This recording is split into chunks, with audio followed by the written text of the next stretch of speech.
नमस्कार। आज बात करते हैं उस चीज की जो पूरे इंटरनेट की बुनियाद है, वो सीक्रेट कोड जो हर वेबसाइट को असल में बनाता है। जी हाँ, आज हम HTML की दुनिया में गोता लगाने वाले हैं।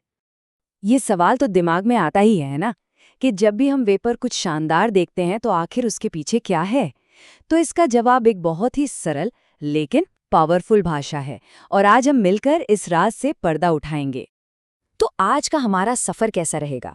हम शुरुआत करेंगे एक वेबसाइट के सीक्रेट स्ट्रक्चर से, फिर देखेंगे कि ब्राउज़र इस कोड को कैसे समझते हैं। इसके बाद हम अपना पहला वेब पेज बनाएंगे, कुछ आम गलतियों से बचना सीखेंगे और आखिर में सारी ज़रूरी बातों को एक साथ समेटेंगे। तो चलिए सीधे मुद्दे पर आते हैं। किसी भी टेक्निकल चीज़ को समझने का सबसे अच्छा तरीका होता है एक सिंपल एनालॉजी, और हम वहीं से शुरू कर रहे हैं। तो ये HTML आखिर है क्या भला? इसका पूरा नाम है हाइपरटेक्स्ट मार्कअप लैंग्वेज। पर आसान भाषा में समझें तो ये वो भाषा है जो वेब पेज की नींव रखती है, उसका ढांचा बनाती है। इसको समझने का एक बहुत ही मज़ेदार तरीका है। सोचिए, एक वेबसाइट जो है वो एक इंसान की शरीर जैसी है। तो इस कहानी में HTML क्या हुआ? वो हुआ कंकाल जो पूरे शरीर को ढांचा और सपोर्ट देता है। CSS हुई हमारी स्किन जो स्टाइल, रंग, रूप और लुक देती है। और जावास्क्रिप्ट वो हुई मांसपेशियां जो एक्शन और इंटरैक्शन को मुमकिन बनाती हैं। ठीक है, तो अब ये तो समझ आ गया कि HTML एक ढांचा है, पर अगला सवाल ये है कि हमारा ब्राउज़र इस ढांचे को पढ़ता कैसे है और उसे एक चलती फिरती वेबसाइट में कैसे बदलता है। एक बहुत मज़ेदार बात बताता हूँ। हमारा जो ब्राउज़र है, चाहे वो क्रोम हो या फायरफॉक्स, वो असल में वेबसाइट को देखता नहीं है।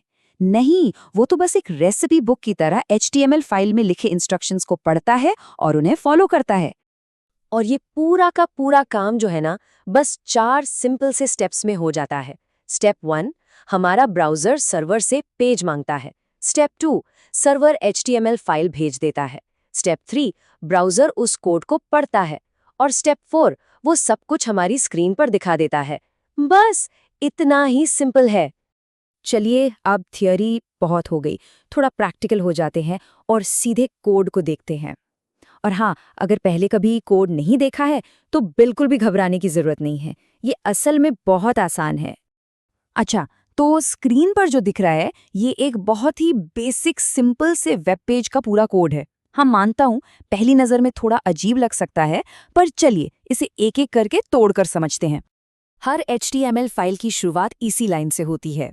ये डॉक टाइप डिक्लेरेशन कुछ नहीं, बस एक तरह का अनाउंसमेंट है। ये ब्राउज़र को बताता है, हे, मैं एक मॉडर्न HTML5 पेज हूँ, मुझे उसी तरह से पढ़ना। उसके बाद आता है हमारा मेन हीरो, HTML टैग।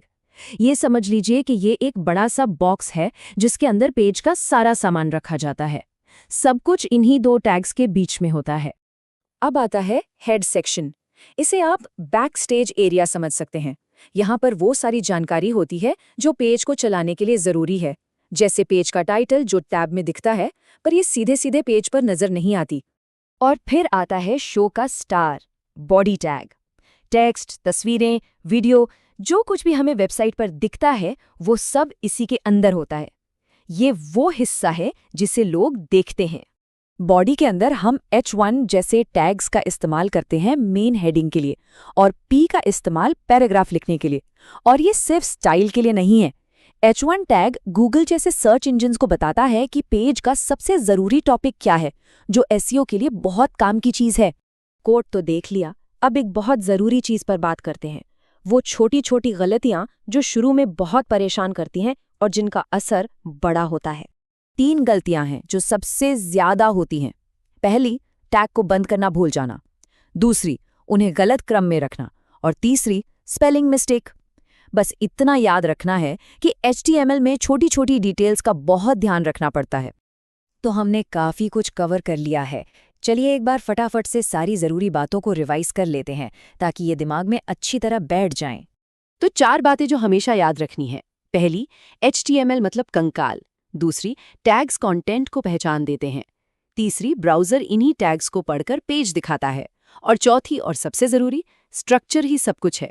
एक अच्छा स्ट्रक्चर सिर्फ दिखने में अच्छा नहीं होता, वो हर तरह से बेहतर काम करता है। और जैसा कि कहा जाता है, HTML वेब की भाषा है।